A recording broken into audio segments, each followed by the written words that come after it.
But I know one thing that you guys are well versed in is wealth checkups, because that's what you do. You help people retire. You sit down with individuals and you sit down with families, and one of the first things you do after you kind of talk to them about what's your retirement vision is, let's look at where you're at. Let's look at your portfolio. And it really, Loren, it does kind of mirror those really important health checkups. Yeah, it certainly does. I mean, one of the biggest questions that we receive when people come to us for the very first time is, are we retirement ready? Do we have everything in order to make sure that we can live the lifestyle that we want to in the retirement years once the W-2 wages go away? And really what they're asking is, what kind of opportunities do I have? What kind of opportunities do I have to make sure that all these resources that they've worked so hard to accumulate over all these years are going to work the best way on their behalf? So what we want to do today is talk about some of the tests that you and your retirement planner should be running on your retirement vision to see if it's healthy. So Chawn, before we get into what the tests are, we've come up with these kind of tests because of a method that has helped people retire it for a long time. Yeah, just like going to the doctor, you get that annual physical, that annual review. There isn't a single assessment that they look at and say, yes, you've checked the box, you're healthy or not.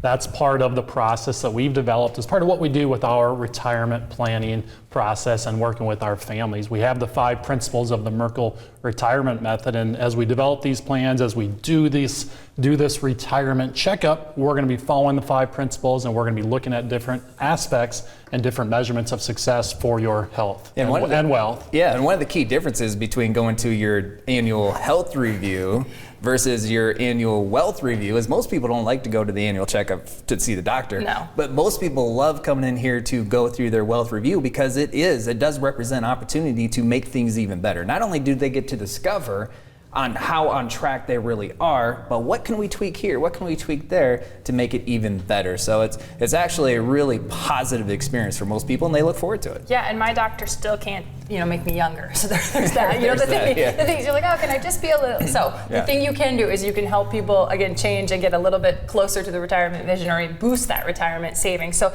let's talk about some of the tests we can run on your retirement checkup. First up, Loren, we can run the income test. What does that look like? Yeah, well, and again, this is one of the biggest concerns of most pre-retirees is, do you have enough? Do you have enough resources? Can you make the most out of your Social Security? If you have a pension, what decisions should you be making with your pension to make the most out of your pension? How do all of these things work together? How do they tie together, even with some of these other guiding principles of the plan, to make sure that they have confidence in saying to their employer, thanks but no thanks, I'm done and I'm not coming back.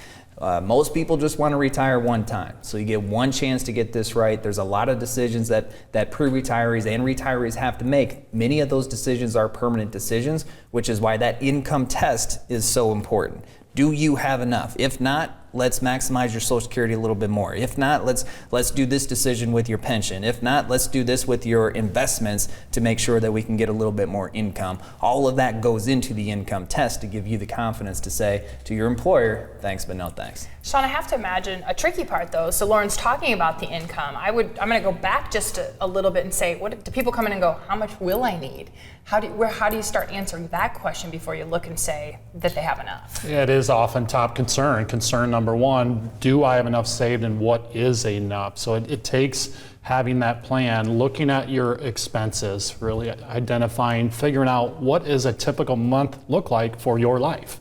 Whether you're single or whether you're a couple, it's taking a little time and doing that analysis, identifying what does it cost to live the quality of life you want, and then trying to forecast and say, what is that going to look like in retirement? There's a lot of challenge there, so having that plan can help identify, help give you more information and feel better about that. So then knowing what you might spend, you're going to know what you might need, and then you've got to develop that plan, and it can help you just provide that confidence and clarity that a lot of families are looking for. Yeah, and a big part of finding out how much you need to spend is, what do you want to do in retirement? What is your retirement vision? What does that look like? What kind of activities do you want to pursue? Do you want to spend more time with your kids and grandkids? Do you want a second home, maybe someplace warm?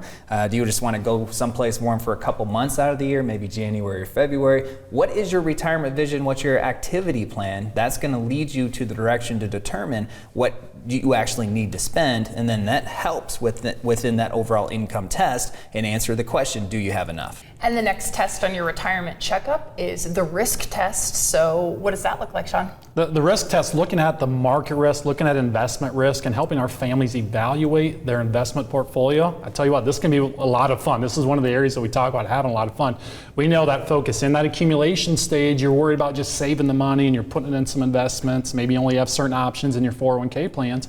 But when you get to developing that retirement plan and you have now the ability to look at the entire market, showing them, our families, the information that we can provide to them, using the technology that we have, it's a lot of fun to be able to show them and say, hey, here's how much risk you're taking.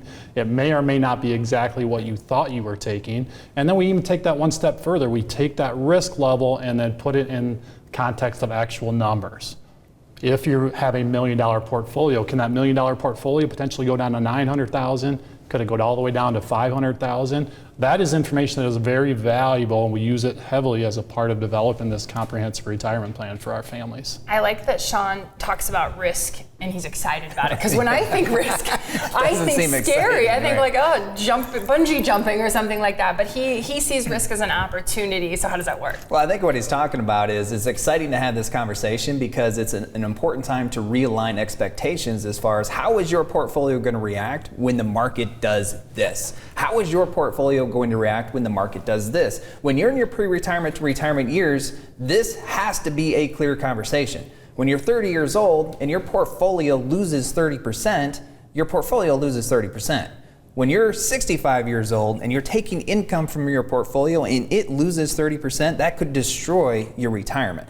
And this is why at least once a year we're having this conversation with our families to realign expectations. And this is what we're looking at on the screen. We use technology, Chawn, like Chawn was talking about, to really give a good visual of how your portfolio could react given a certain market scenario.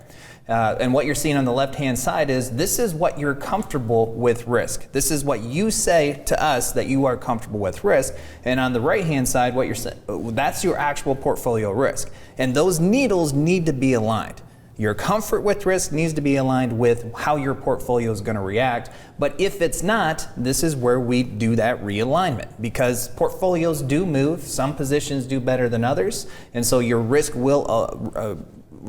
is going to change over the course of the year. We need to make sure that it is in alignment with what your comfort level is, but also what your plan requires to accomplish what it is that you're trying to accomplish over the course of your retirement years. So we have to have this conversation on a consistent basis. Thank you for watching this clip of Retiring Today, and don't forget to subscribe. If you have questions about your retirement plan, take advantage of the complimentary 15-minute retirement checkup phone call.